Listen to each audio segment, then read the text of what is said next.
아멘. 오늘 우리에게 주시는 하나님의 말씀은 마가복음 12장 18절에서 27절까지의 말씀을 교독하시겠습니다. 18절부터 27절 제가 먼저 읽습니다.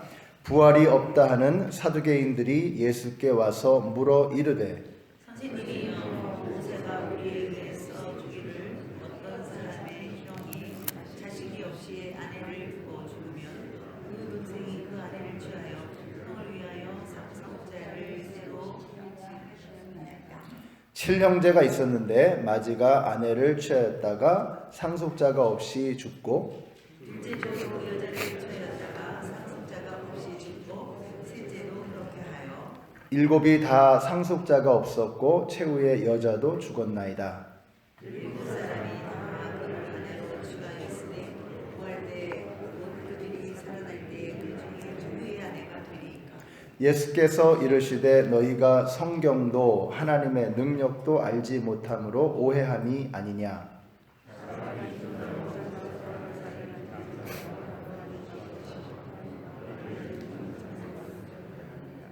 죽은 자가 살아난다는 것을 말할진대 너희가 모세 책 중 가시나무 떨기에 관한 글에 하나님께서 모세에게 이르시되 나는 아브라함의 하나님이요 이삭의 하나님이요 야곱의 하나님이로라 하신 말씀을 읽어보지 못하였느냐. 하나님은 죽은 자의 하나님이 아니요 산 자의 하나님이시라. 너희가 크게 오해하였도다 하시니라. 아멘.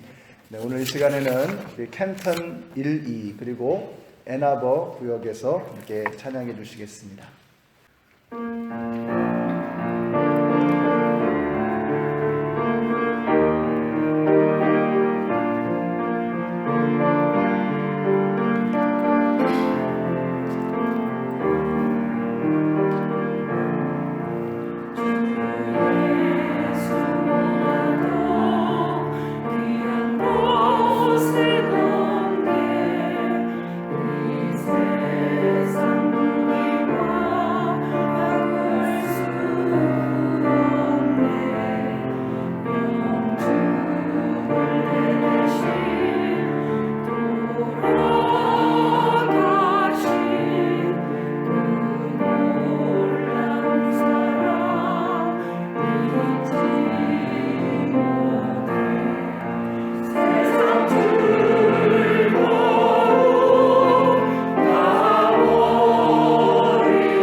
자, 이제 오늘 말씀 제목을 무식한 지식인들이라고 이렇게 정했습니다. 십자가 사건에 가까이 다가가면서 유대 종교 지도자들과 예수님 사이에 이 불편한 갈등이 심화되어져 갑니다. 오늘 우리가 읽은 이 부활에 관한 논쟁에 있어서도 바로 이제 그런 내용이죠. 18절에 보니까 부활이 없다 하는 사두개인들이 예수께 와서 물었다라고 했습니다. 이 사두개인들은 제사장들의 후예입니다. 근데 이 사람들은 부활이라고 하는 개념을 믿지 않습니다. 자신들이 이제 정경으로 믿고 있는 이 모세오경에 따르면 그 모세오경 안에는 부활과 내세에 관한 이야기가 충분하게 그리고 명확하게 설명이 되어 있지가 않기 때문에 그래서 천사라든지 영적인 존재라든지 내세라든지 이런 것에 대해서 부정적입니다. 예수님 당시에는 로마와 결탁을 해서 권세를 누리는 세도가들, 정치가들이 바로 이 부류에 속했습니다. 그래서 사실은 이 바리새파와 사두개파는 물과 기름과 같은 그런 존재였죠. 왜냐하면 이 바리새파는 사두개파와는 다르게 이 대중들, 민중들을 기반으로 해서 그들의 인기와 함께 종교적으로, 영적으로 굉장히 진지한 그런 그룹이었습니다. 그리고 이 바리새파는 부활도 믿고 천사도 믿고 내세도 믿는 이런 사람들이었죠. 그러니까 신앙적으로 보면 바리새파와 사두개파는 사실 함께 할 수 없는 물과 기름과도 같은 그런 존재들이었습니다. 그런데 유독 예수님을 향해서 함께 공격하며 나아갈 때는 이 바리새파와 사두개파가 하나가 되죠. 적의 적은 또 친구라고 해가지고 이 바리새파와 사두개파가 하나가 되어서 예수님을 공격했던 것입니다. 그래서 예수님은 로마에 붙어 사는 권력자들에게도 위험이 되었고 또 민중 종교의 핵심 세력이었던 바리새파에게도 위협적인 존재였습니다. 그래서 자신들의 기득권을 위협하는 예수님 앞에서 그들은 하나가 되었던 것입니다. 자, 이렇게 십자가가 가까워지면서 적들의 파상 공세는 갈수록 심각해져 갑니다. 그래서 오늘 본문의 바로 앞에 보시면은 가이사에게 세금을 바칠 것이냐 말 것이냐는 이런 정치적인 질문을 가지고 이 바리새파와 헤롯 당원들이 예수님을 공격하죠. 그때 예수님은 참 놀라운 말씀을 하십니다. 가이사의 것은 가이사에게, 하나님의 것은 하나님에게, 이런 말씀을 하셨어요. 어제 새벽에 나왔던 말씀입니다. 근데 이 말씀이 정말 절묘하고 정말 놀라운 말씀입니다. 생각해 보면. 왜냐하면 이 동전에는 가이사의 형상이 담겨 있었죠. 그러니까 그것은 가이사의 것이라는 말이죠. 자, 그런데 하나님의 것은 하나님에게 드려야 한다. 하나님의 형상, 가이사의 형상이 담겨져 있는 그 동전은 가이사의 것이다. 자, 그러면 하나님의 형상이 담겨져 있는 인간은 누구의 것이냐? 예수님께서는 그 가이사조차도 로마의 황제조차도 하나님의 것이라고 말씀하고 있는 것이 아닐까 하는 생각을 합니다. 그러니까 마땅히 로마의 황제조차도 하나님 앞에서는 무릎 꿇어야 한다라는 말씀이었겠죠. 굉장한 말씀을 하셨던 것입니다. 자, 이제 18절에서 부활이 없다 하는 이 사두개인이라고 하는 이렇게 소개되어져 있는 부분이 좀 이해가 되시겠죠? 자, 19절부터 나오는 이 사람들의 주장을 요약해 보면 이런 말입니다. 만일 부활을 인정한다면 율법에 나와 있는 대로 계대 결혼에 대해서 따라서 맏아들과 결혼한 여자가 자식이 없는데 그 맏아들이 죽고 그래서 둘째와 결혼하여서 또 둘째가 아들이 없이 죽고 또 7째까지 이렇게 결혼을 했는데 자식이 없이 죽었다고 한다면 그러면 부활의 때에 이 여자는 누구의 아내가 될 것이냐는 이런 질문이었습니다. 자, 예수님을 궁지에 빠뜨리기 위해서 했던 계략이었지만 오히려 이것은 이것 때문에 자신들의 영적인 무지를 폭로하게 됩니다. 얼마나 그들이 영적으로 무식한 자들이었는가 하는 것을 보여주는 것이죠. 그래서 24절에 보세요. 너희가 성경도 모르고 하나님의 능력도 알지 못한다라고 이렇게 말씀하고 있습니다. 자, 25절의 말씀을 같이 읽겠습니다. 25절 시작.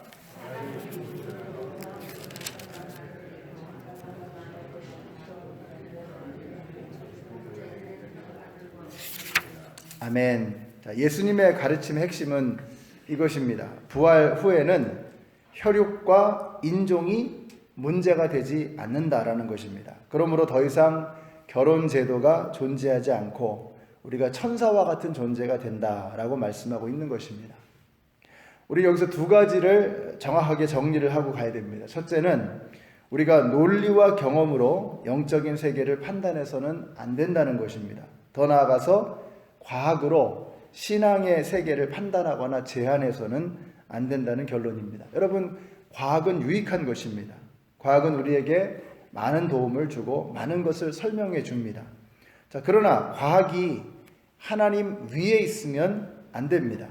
여러분, 과학이라고 하는 것은 크리에이션, 하나님의 창조물에 관한 설명입니다. 자, 그런데 성경은 뭐죠? 성경은 크리에이터, 창조주에 관한 설명입니다. 그래서 성경과 과학의 영역 자체가 다른 겁니다. 과학은 하나님께서 창조하신 창조물에 관한 설명이죠. 근데 성경책은 창조주에 관한 고백을 담고 있는 것이죠. 그렇기 때문에 성경을 과학책처럼 사용해서도 안 되고 과학을 가지고 성경을 설명하려고 들어서도 곤란합니다. 이것이 영역이 다른 것이기 때문입니다. 물론 성경 안에 과학도 아직 알지 못하는 그런 신비한 진리를 성경에서는 담고 있습니다. 그러나 과학으로 성경을 모두 다 설명할 수 있다 혹은 설명해야 된다라고 생각하는 것은 이건 잘못된 생각입니다. 그러다 보면 무리수를 두게 되고 그렇게 되면 오히려 설명이 되지 않는 그런 모순을 범하게 되는 것이죠. 그래서 우리가 과학과 이 성경을 이해할 때 이 명확한 머릿속에 좀 개념 정리가 되어 있어야 합니다. 과학은 창조물에 관한 것이고 그리고 성경은 창조주에 관한 것이다. 그래서 저는 그렇게 생각합니다.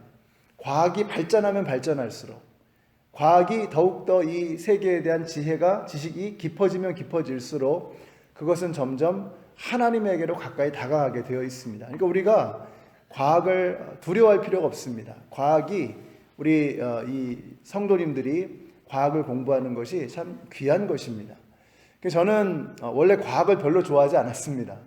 별로 과학에도 관심이 없었고, 그런데 목회를 하고 나서부터 목사가 되고 나서부터는 오히려 과학이 더 재밌어졌습니다. 과학을 공부하면 할수록 이게 정말 하나님을 드러내고 있구나, 진리의 실체에 점점 더 가까워지고 있구나 하는 것을 느끼게 됩니다.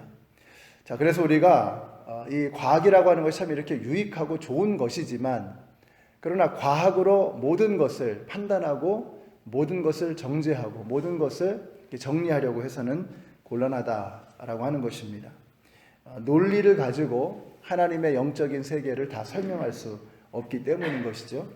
자, 또 한 가지는요, 이 부활 신앙이야말로 이 신앙의 기초가 되어야 한다라는 것입니다. 그러니까 부활이 없으면 사실 기독교가 없는 겁니다. 그러니까 예수님이 부활하지 않으셨다. 그러면 우리가 지금 여기 이렇게 이 새벽에 모여가지고 함께 찬양하고 말씀을 듣고 할 이유가 없는 것입니다. 아니, 자신의 죽음조차도 해결하지 못하신 분, 그분을 우리가 무엇을 위해서 모이겠습니까? 우리가 이 자리에 모여있는 이유는 다른 것 없습니다. 우리 예수님께서 사망의 권세를 깨트리시고 다시 일어나셨기 때문이죠.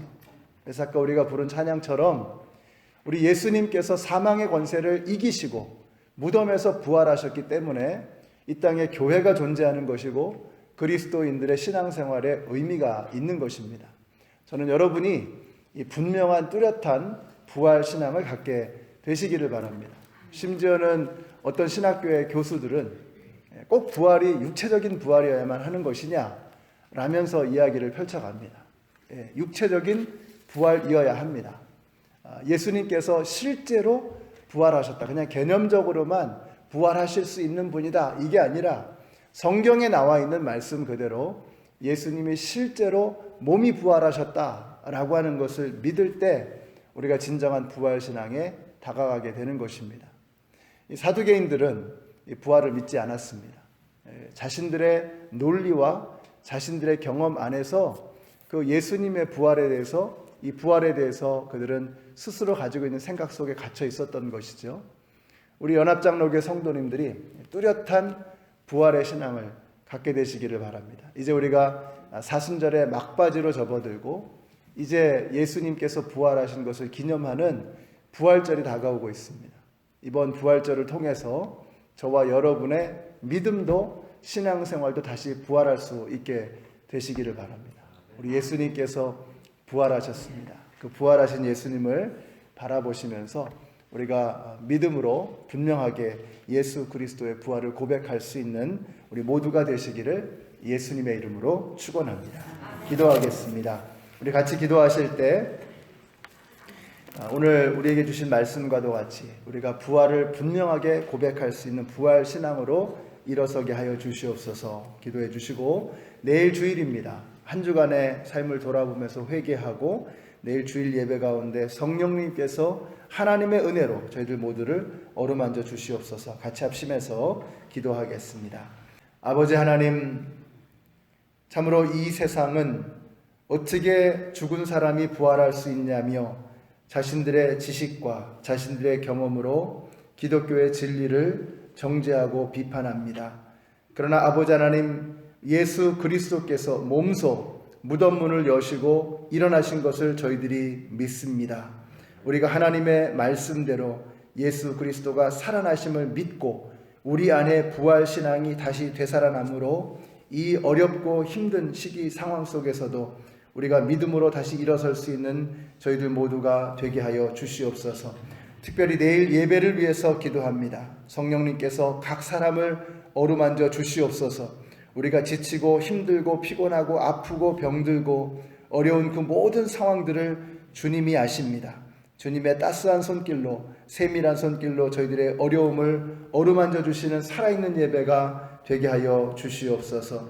예수님의 이름으로 기도드렸습니다. 아멘. 하늘에 계신 우리 아버지여, 이름이 거룩히 여김을 받으시오며 나라가 임하옵시며 뜻이 하늘에서 이룬 것 같이 땅에서도 이루어지이다. 오늘날 우리에게 일용할 양식을 주옵시고 우리가 우리에게 죄 지은 자를 사하여 준 것 같이 우리 죄를 사하여 주옵시고 우리를 시험에 들게 하지 마옵시고 다만 악에서 구하옵소서.